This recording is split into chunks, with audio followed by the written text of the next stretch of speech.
Lord, I just honor, thanksgiving, power, might, glory belong to Jesus. Church Lord, palagpagan ito ng Diyos mo. May gabihis ng tuwing ng Diyos, so may gabihis ng tapos sa kanato. Salamat sa tuwing ng Diyos na itagaan sa talikayon na magadayin mo sa simbang kimay. Salamat sa tuwing ng Diyos. So, salamat sa pag-ating protection, sa mga lakaw, sa pagbiyahe, huwag sa tupog semana, nga ipapagpata sa tubig ng Diyos sa mga oras na ito. O sa pagsugod, mag-aampot na. Daling ng mga ng Diyos ng palaan, ng Yesu pinabili ba sa langit ng syuto. Diyos ng Abraham, Diyos ng Isaac at Jacob, Diyos ng propetiko sa Diyos ng Israel, Diyos ng Sangga sa aming church na may gabi, aming pinamamahal, Ama, sa Panginoon Jesus, salamat at Diyos. Sa langit kayo sa tinabing kami magadayin, mag-asipag kayo mga magpasalamat kanimo. Pinagi sa pag-handong sa adlang ipagpahulay ng isugod din ka na mo Diyos.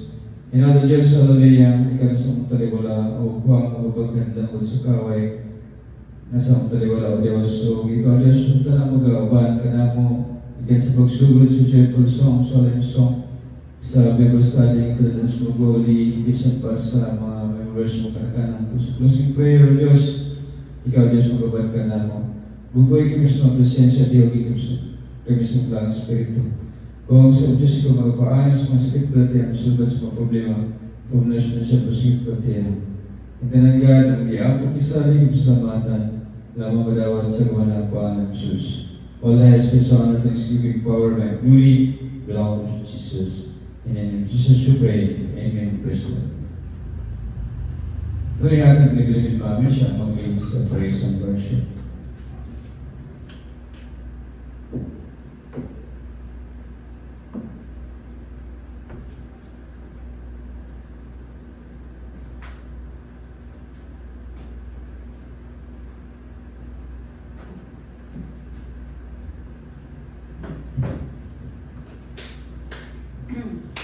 Praise the Lord, at magdaan na kung buhay galing ng Diyos. Ang pinagi sa tupag, muli sa joyful solemn song to sing and praise God. Every praise is to our God, every word of worship with one accord. Every praise is to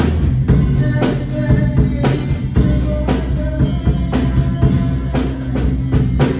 Sing hallelujah to our God, glory hallelujah to our God. Every praise is to our God.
the splendor of the King,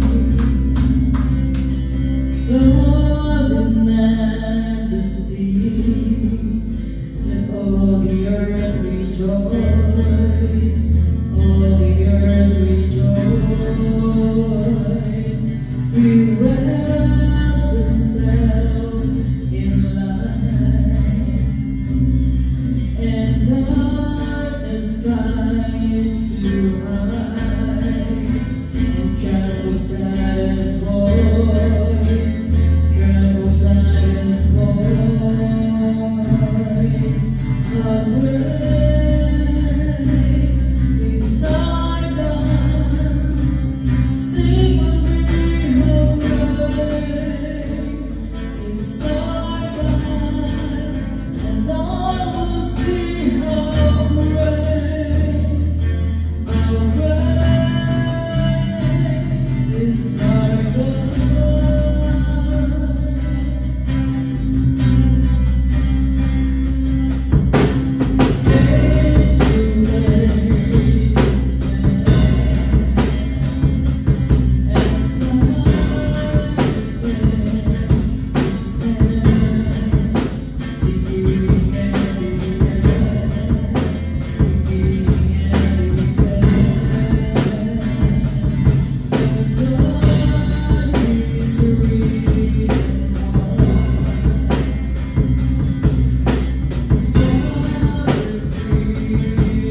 Lord Jesus, hallelujah, praise the Lord.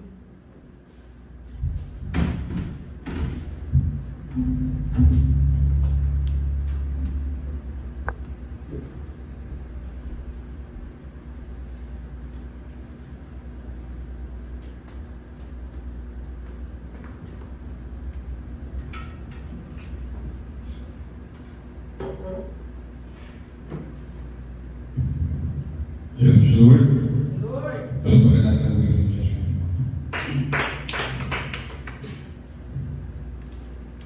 Napasarap ng puli sa ating dakilang Diyos. Amen. Thank you, beloved Samitales. Thank you, beloved Santo Lord, beloved Mami. Pagsalamat sa ating dakilang Diyos sa banal na presensya sa ating puli ay binuwa sa akin sa gabi ito. Amen. Ug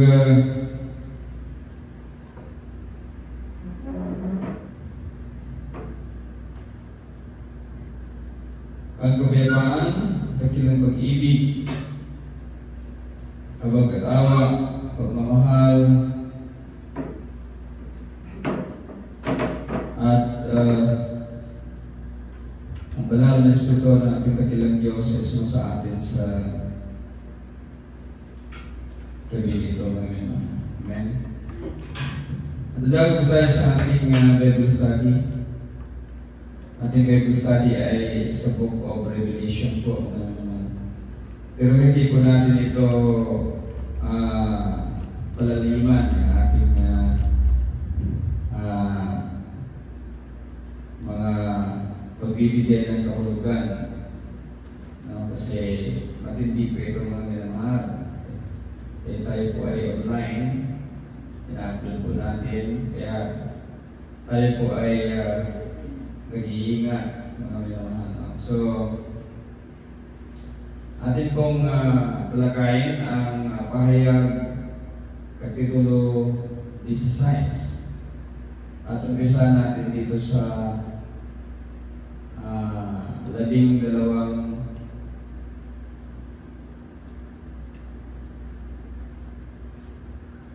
talata. Ito po ay ang mga sisidlan ng galit ng Diyos.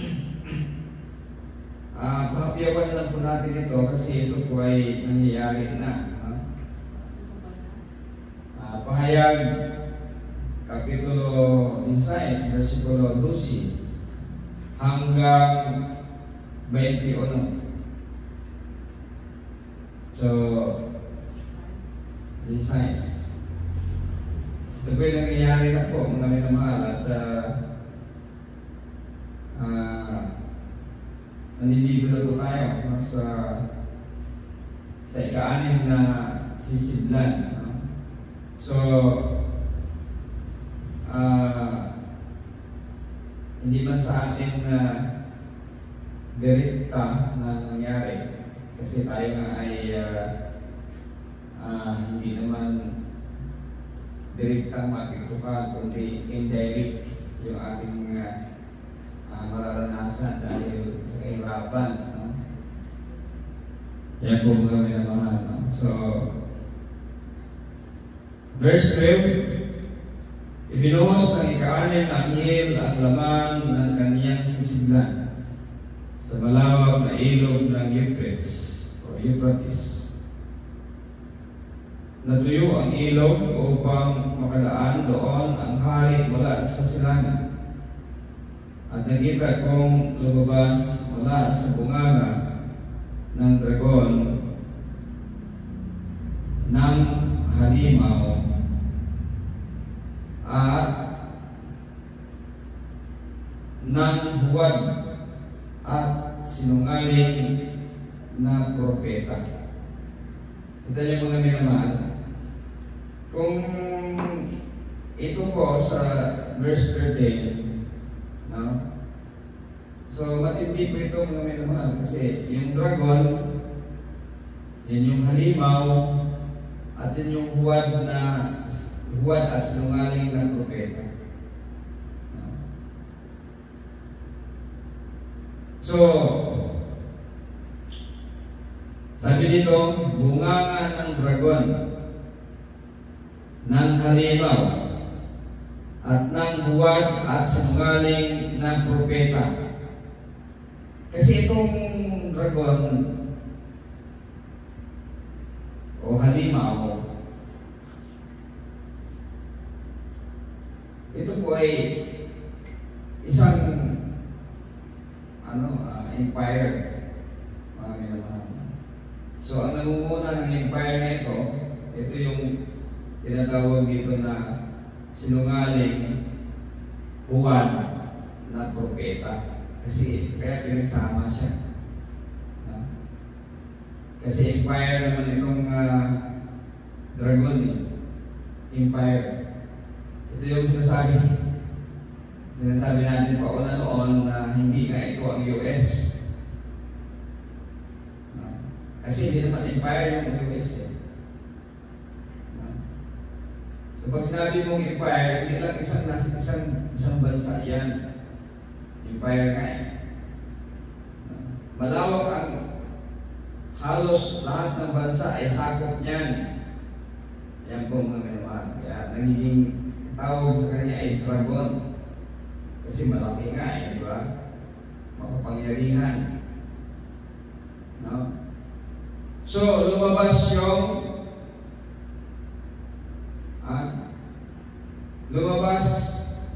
mula sa bunganga ng dragon, ng halimaw, at ng huwad at sinungaling na propeta. Anong lumabas?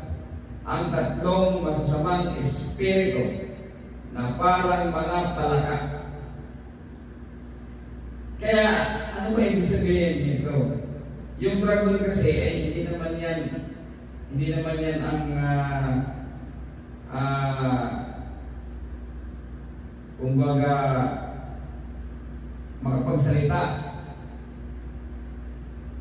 No? Yung propeta, no, kaya dinikit dyan, hindi po pwede na walang leader ang empire. Kaya yung huwad sinungaling na propeta, yun yung leader ng empire ng dragon. No? Yan po, marami naman. So yung dragon, empire, hindi naman yan, kumbaga parang organisasyon lang yan. No? Yan po mga minamahal. Pero sino bang nag-uutos? Siyempre itong huwad, sinungaling na propeta, na siya ang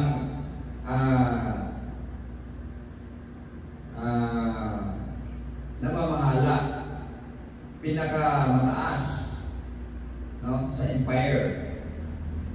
So, kung isampo natin sa panahon ng noon, di ba, ang empire ng Babylon, di ba, si Nebuchadnezzar, no? Di ba? Sino ba yung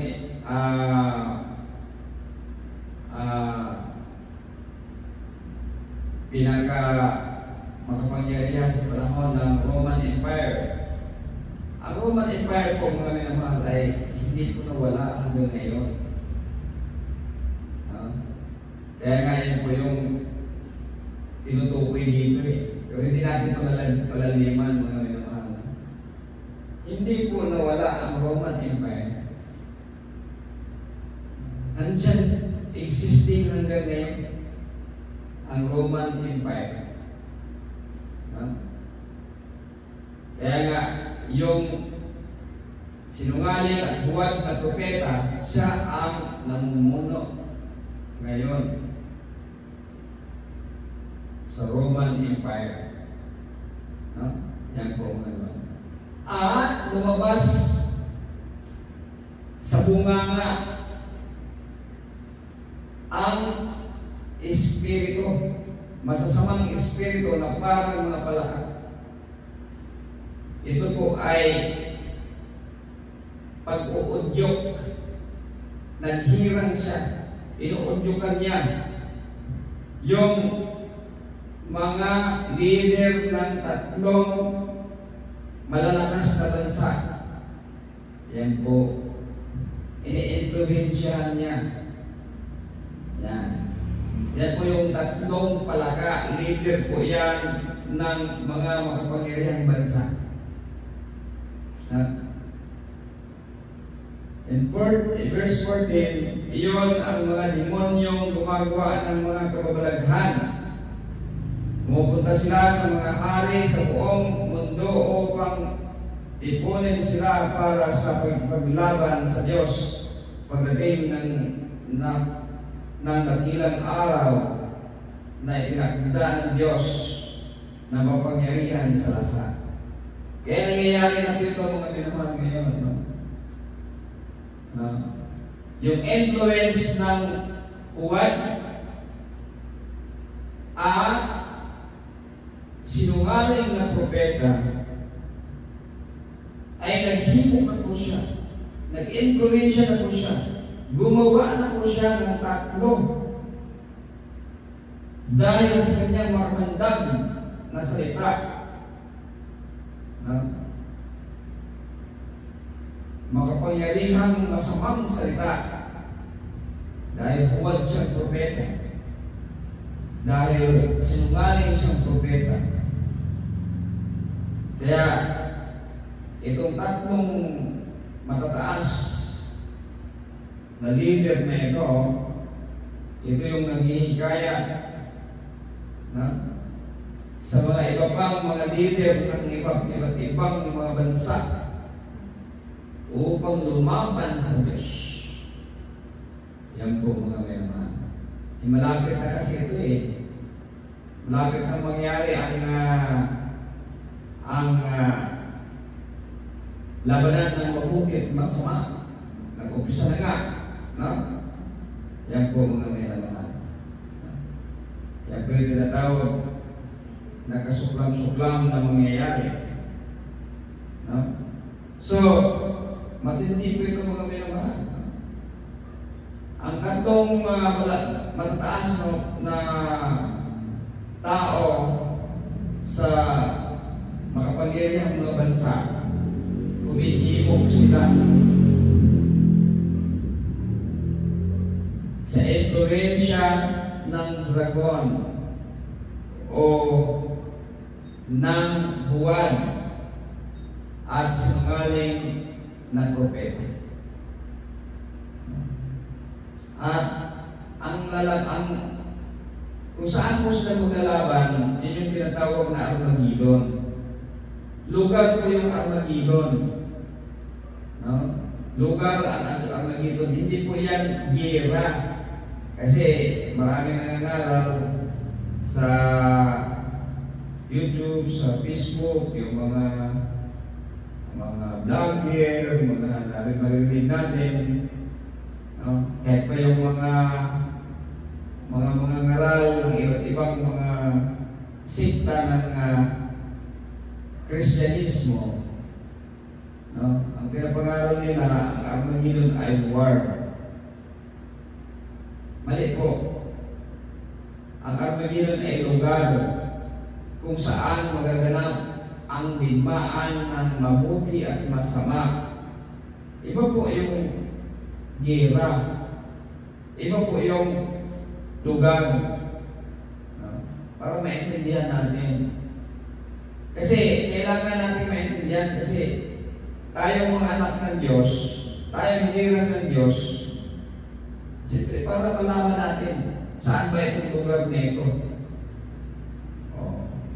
So, pag alam mo, bakit ka papupunta ron? Diba? So, ang Armageddon ay lugar kung saan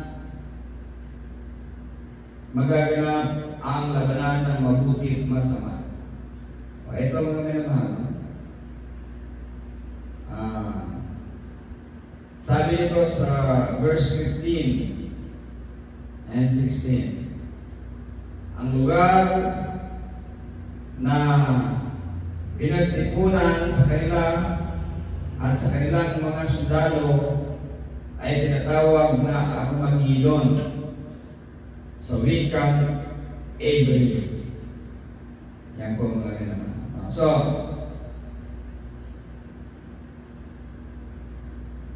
iyon ang mga demonyo gumagawa ng mga kababalaghan. Pumunta sila sa mga hari sa buong mundo upang tipunin sila para sa pakikipaglaban sa Diyos pagdating ng nakilang araw na itinakda ng Diyos na magpangyarihan sa lahat. So, tinitipon nila.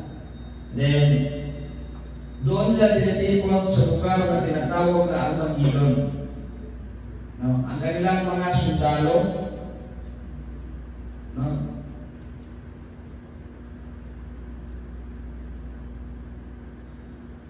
doon nila tinitipon. So, hindi lang mga sundalo, kundi yung mga armas nila. Pero sinabi ng Panginoon, makinig kayong mabuti. Darating ako na tulad ng magnanakaw, dahil walang nakakaalam. Mapalad ang taong nagbabantay at hindi naghuhubad ng kanyang damit, upang sa pagdating ko ay hindi siya lalakad na hubad at hindi mababahiya sa mga tao. So kaya napaka-importante na consistent tayo sa ating paglilingkod. Yan yung ibig sabihin. Huwag mong humarin yung iyong panampalataya. Panghawakan mo yan. Yung faith mo. Isinuot mo na yan eh. Huwag mo lang humarin yan. Kasi baka pag hinubad mo yan, darating ang mahal din ng shoes. Makita kanyang hubad. Ibig sabihin, nasa putikan ng kasalanan ka. Kasi hinubad mo eh. Yung iyong panampalataya, yung faith. Yan po mga minamahal. So, kasama kang paparusahan. In verse 17, ibinuhos ng ikapitong anghel ang laman ng kanyang sisidlan sa hangin.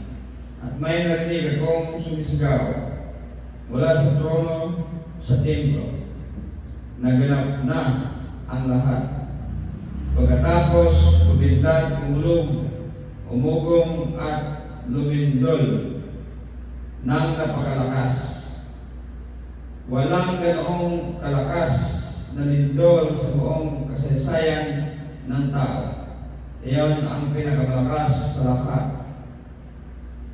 Ang dakilang lungsod ng Babylonia ay nahati sa tatlo, at ang mga lungsod sa lahat ng bansa ay nawasak.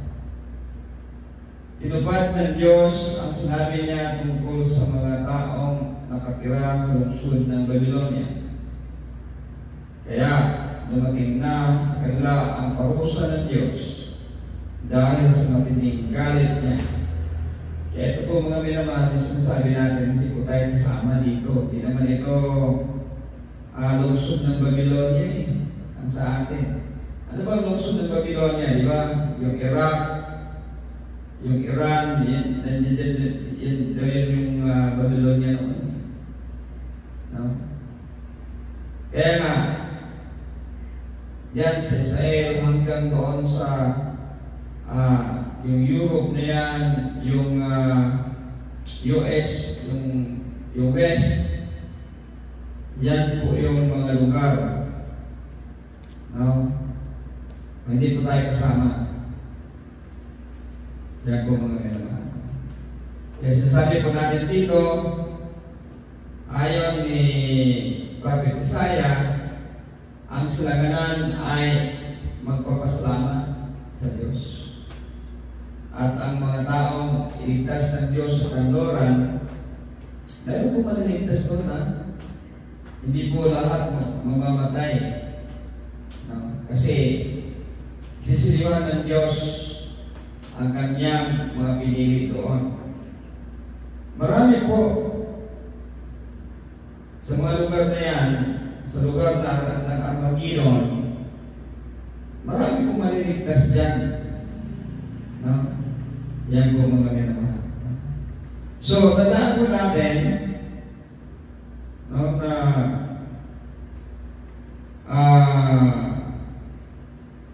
ang ikapitong anghel, yung kanyang sisidlan ay ibinuhos sa hangin. Yan naman yung mga minamahal. Kaya, diyan tayo magka-problema. No? Sa ikapitong sisidlan na yan. Kasi, kita nyo yung war ngayon ay umabot na sa atin dito ang usok. Buti na lang dumating si Pipito at hinigo lahat ng usok sa Cebu. Kaya kapag ngayon tumingin ka sa langit, makikita mo na yung bituin. At sa mga bundok, malinaw na ang iyong paningin. Palagpagan natin yung dating Diyos. Kaya, yung pong mga typhoon, yung mga bagyo, bakit nandito sa Pilipinas yan? Dahil may purpose. Kasi mamamatay tayo kapag wala yan. Tandaan natin, ang ikapitong salot, ay ikapitong sisidlan, ay ilalagay sa hangin. Nag-worry nga ako nung nakita ko yung mga ilang 2 linggo na, no, na hindi mo makikita maslayan yung bundok. Tayo kasi nasa mataas tayo. So nakikita natin yung paligid natin. No? So, nag-worry ako dahil sobrang mausok na. No? Kaya nung dumating si Pipito, yung Pipito ba yung typhoon? Yung last na typhoon, hinigop lahat ng masamang hangin. Hinigop lahat ang masamang hangin. No? Kaya maganda na ang ating paghinga naman. Pagpaka natin ang dakilang Diyos. Ang mabuti ng Diyos eh.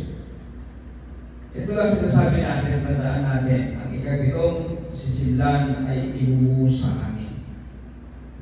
Tandaan natin na mayroon kahit na pinagbabawal ng United Nations ang chemical weapon. Kahit pinagbabawal, mayroon pa rin mga bansa na gumagawa. Yan. Kaya tandaan natin,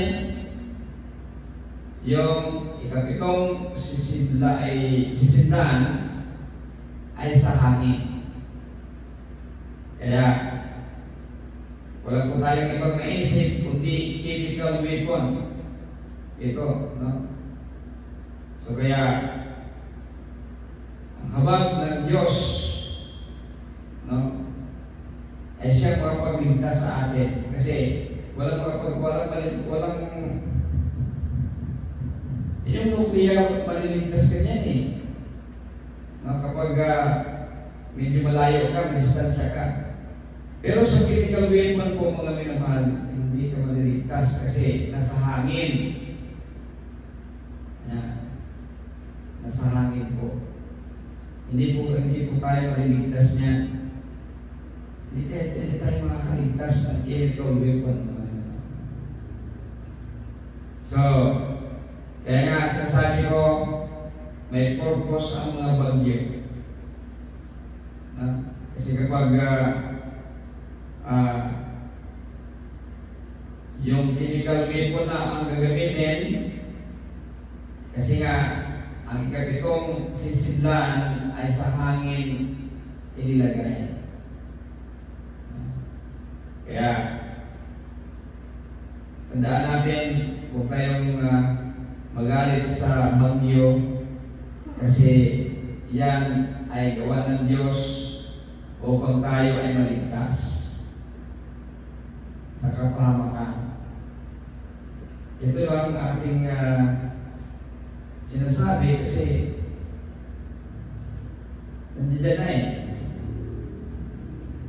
Nagsimula na. Nagsimula na po mga minamahal. So, nandiyan na. Nakikita na natin yung tatlong palaka. Yung tatlong palaka na hinimo ng buwan at sinungaling na propeta, yung leader ng empire ng Dagon, yan po mga minamahal. Yan po mga minamahal. So, nandiyan na po. Baka kayo hindi nyo naiintindihan ito. Kaya ako talagang sinusubaybayan ko ito. Itong Book of Revelation, marami na itong tapos dito.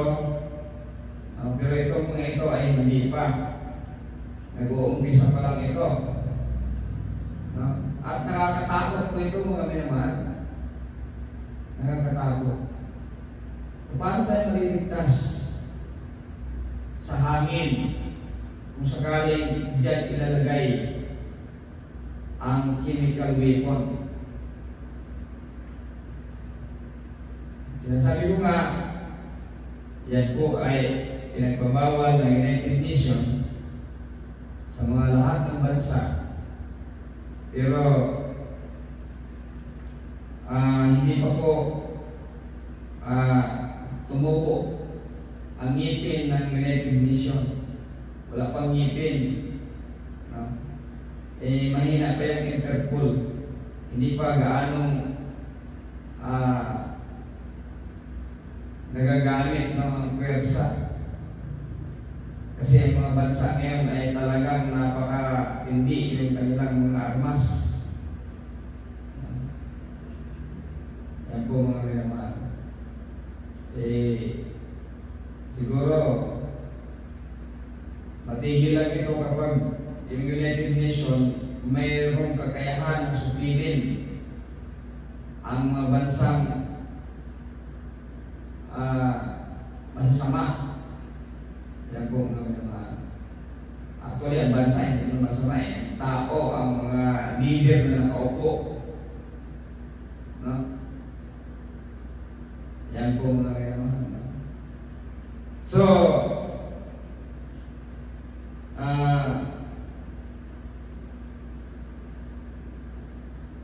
nakakatakot. Nakakatakot po mga minamahal. So, hangin po mga minamahal. Ang ikapitong sisidlan ay ibinuhos sa hangin. Kaya, nakakatakot mga minamahal. So, sabi dito, lilindol ng malakas. Kasi, anong mangyayari kapag halimbawa gagamit ng chemical weapon ang isang maliit na bansa laban sa malaking bansa? Yung malaking bansa ay mayroong mga nuclear warheads. Di pa putukin. Diba? Kaya magkaroon ng matinding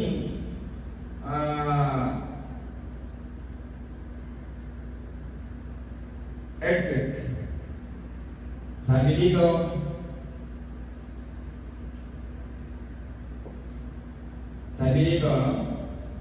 Nung ibinuhos, mayroong sumisigaw mula sa trono sa templo. Ang sigaw, anong sigaw? Naganap na ang lahat. Kasi matindi na ito eh. Nasa hangin yung chemical weapon. Napakatindi na ito.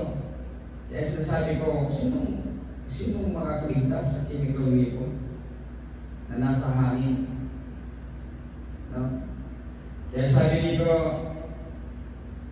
sa tinig, naganap na ang lahat. Kasi wala na ano eh. Ano na mangyayari? Naganap na ang lahat. End of the world na yan. No? Sayan ka. Sino makakaligtas sa hangin? Kung yan ay may lason o may virus na mangingisay ka dyan, magdudugo yung mga katawan mo. Ha? Ang tindi niyan, mga minamahal. No? So, siryo lang ng Diyos ang makakaligtas sa atin, makakapagligtas sa atin. No? So, naganap na ang lahat. Pagkatapos, kumidlat, umulog, umugong, at lumindol. Kita niyo? Napaka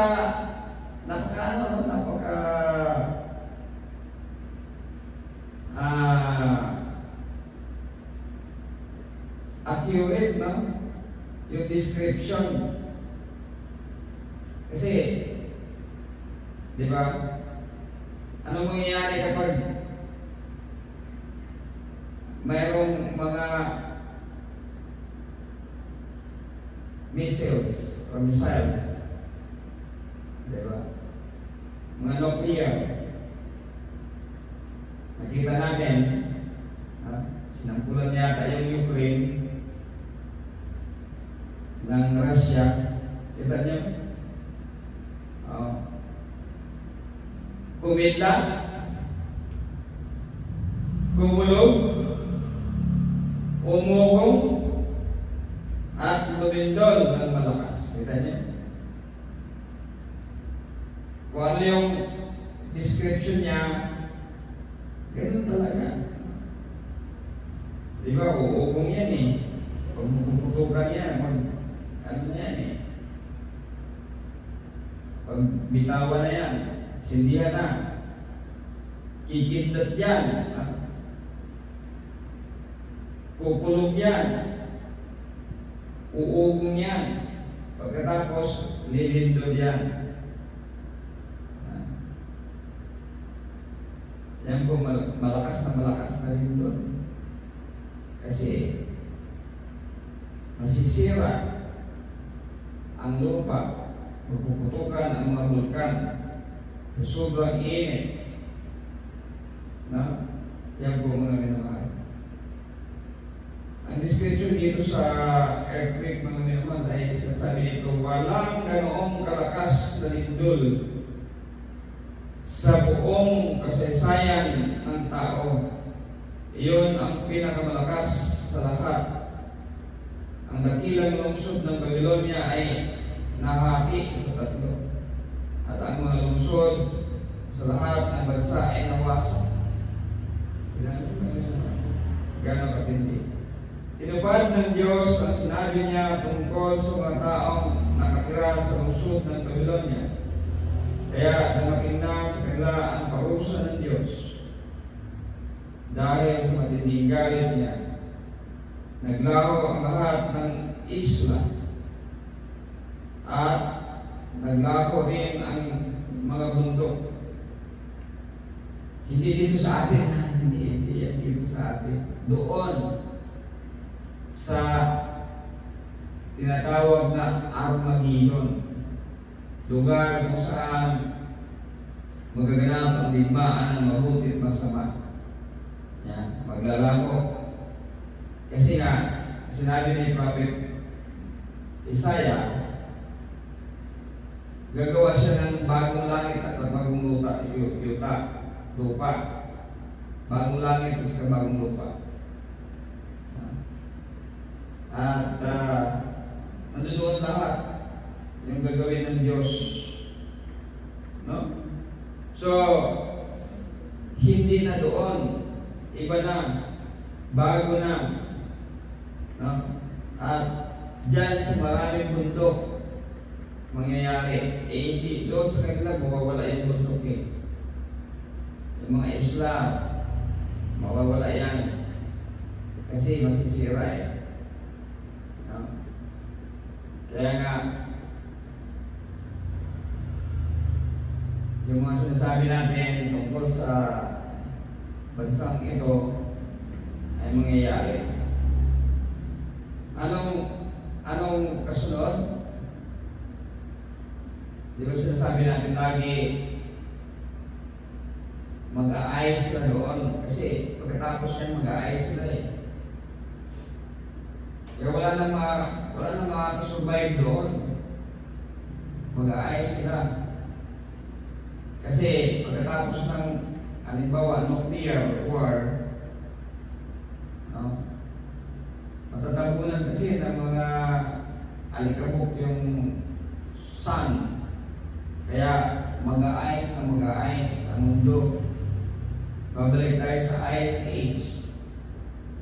Hindi lang dahil sa nuclear kasi magpuputukan ngayong mga bulkan. No? Hindi naman yung nuclear ang magpupos ng malakas na lindol eh. Yun lang yung magti-trigger sa mga bulkan na magpuputukan. No? Yan po mga minamahal. So, matindi po yan. No? Kaya pagka magpuputukan na yan, lalamig masyado ang mundo. At magkakaroon sila ng ice ko, mag-ice na sila. Ano nakalagay dito? In verse 21, inulan ang mga tao ng malaking tipak ng yelo na tumitimbang ng 50 kilo bawat tipak. Grabe, marami naman. Mag-uulan ng yelo, ng ice. 50 kilos ang bawat timbang ng, di ba? Ito mo dito, kilo na ang ginamit eh, kilo na. Kasi sa ating panahon na ito eh. Naiintindihan na natin yung measurement. Pero doon sa mga previous, di ba? Shekel ginamit, mga ano pang, di ba? Ibang measurement. No? Kasi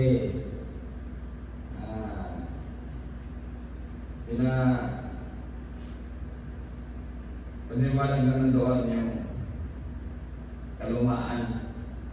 So, yung mga pangyayari noon. Kaya yung mga measurement ay hindi kiluhan.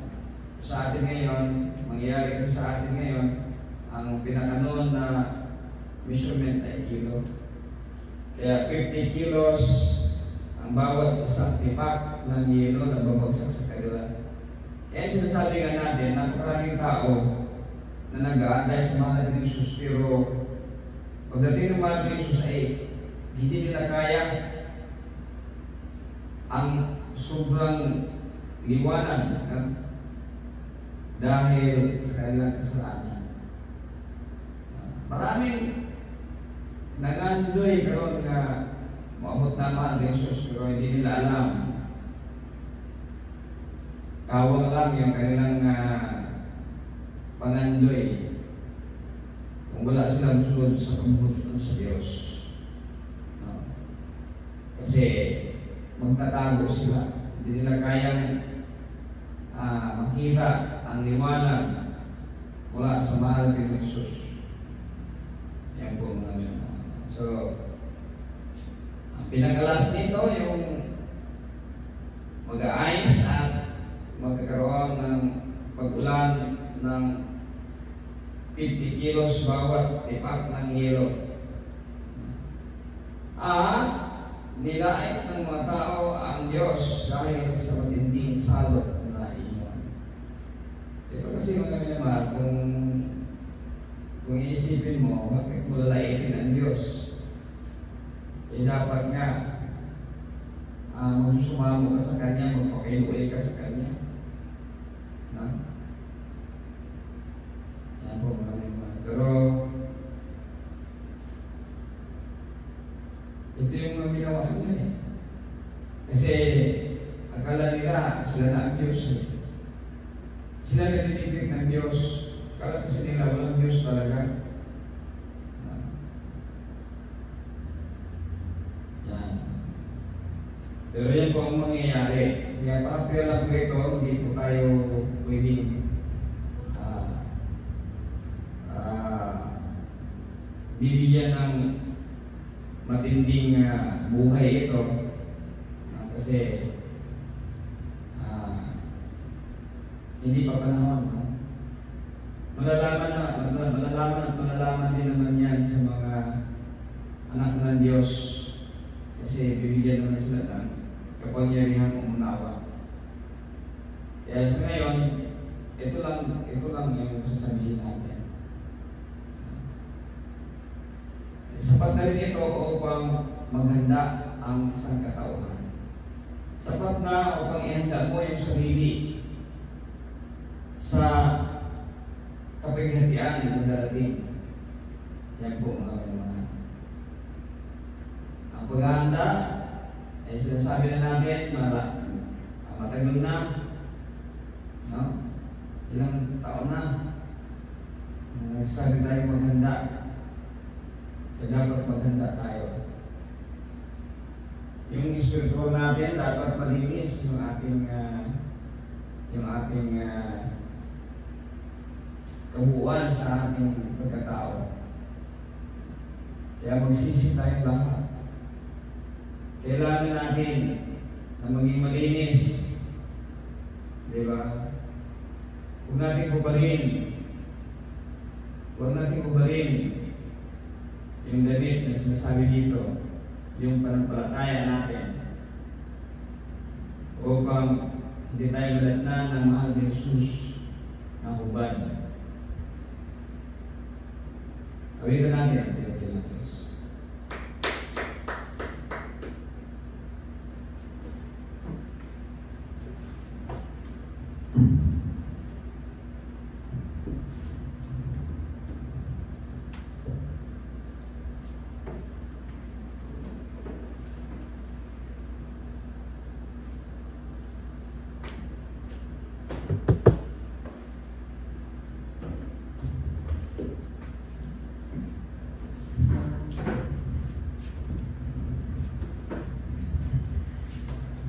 You deserve the glory and the honor. Lord, we lift our hands in worship as we magnify your name. You deserve the glory and the honor. Lord, we lift our hands in worship as we magnify your name. You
Daling mo ng mga Diyos ng walang tiyas pinabi. Magbuhat sa langit siya, the Diyos ng Abraham, Diyos ng Isaac, Diyos ng Jacob, Diyos ng Pedro, Diyos ng Israel, Diyos ng Sangga, sa ating church, hallelujah. May gabi, pinamahal naman sa Panginoon Diyos, salamat sa Diyos. Sa mga pulong, ang mga tinikugan karoon, dahil tinibigay ang kawang, at sok sa mga sisagasan, kay magamis, panabiyo, yun siya ito. Mabalasin, kapaligon, mapadugang, sumasagta kayo. Matutukan namin sa pag-ibig magaling mo pagsunod sa mga kabutan. Tulisan kami sa kanyang mga ibigay sa gaya, pero sa ito ay tipong pamilya, tipong church, huwag sa mga tao sa mga paggalay kang kasama. Pagkailangan sa Diyos sa lahat ng mapadayan sa pagkaban kanamo o dulog ba Diyos ang panibaho ang bigay ng proteksyon kami. Huwag kang magpadayan sa pag-ayos ng sikto dahil masulad sa mga problema. Problema siya sa sikto dyan. Ikaw Diyos mag-tagpos pinanganan o matubag sa mga pagkakas. Tabangin kami Diyos at Diyos kami mahimok muna ka. Itanagyan ang diampong isali kami sa mata. Lamang madawat sa kamalang Panginoon Jesus. All the highest praise, honor, thanksgiving, power, and glory belong to Jesus. In the name of Jesus we pray. Amen. Praise the Lord.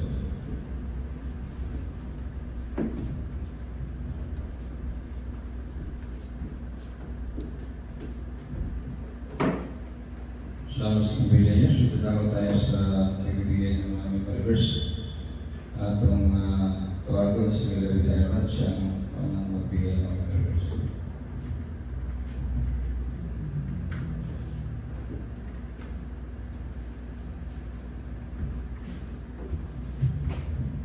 Number 5 is not. Don't rely on money to make you independent.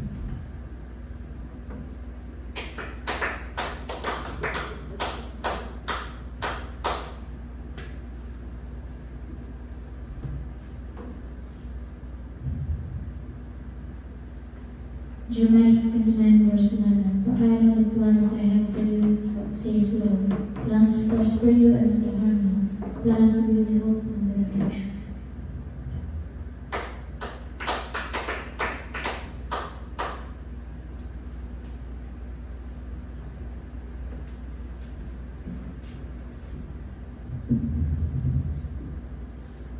Deuteronomy chapter 6 verse 5. Love the Lord your God with all your heart and with all your soul and with all your strength.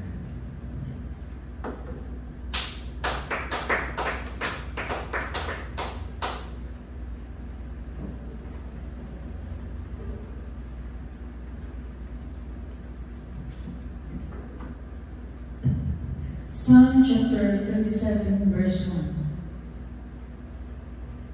The Lord is my light and my salvation. I fear no one. The Lord is my strength, and He protects me from danger. I will never be afraid, even in person.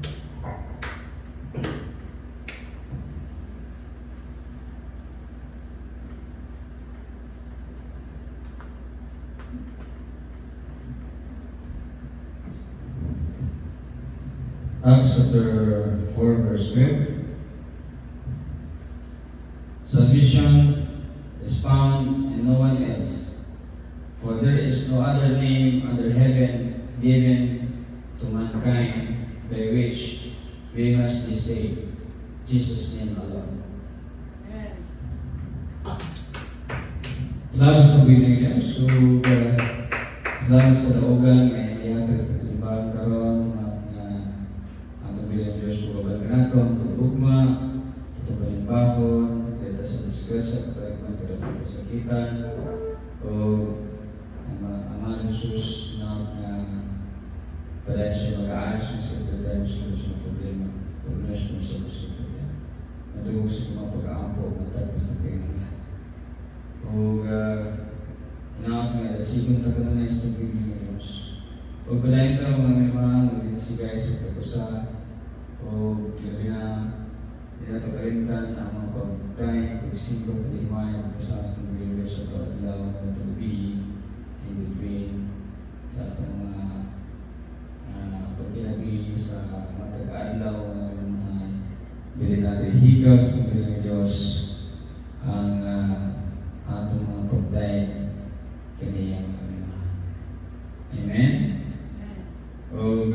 pinatag ni Beloved Ivan siya ang mag-leads ng closing prayer.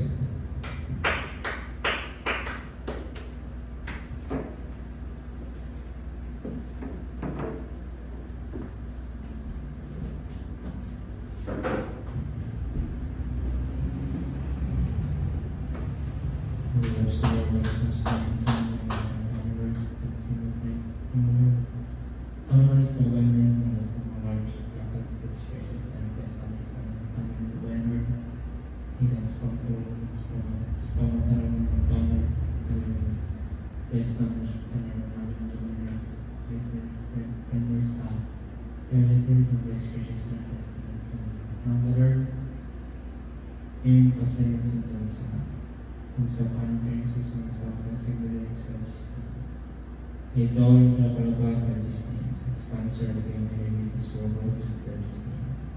It's a possible nila ng world of church's name.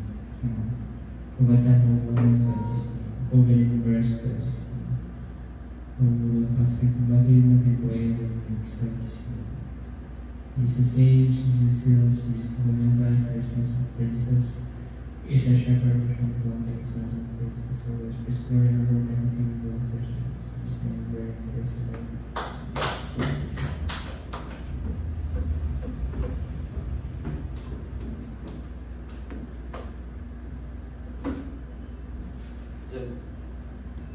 Then times and shout to the Lord. Hallelujah, hallelujah, hallelujah.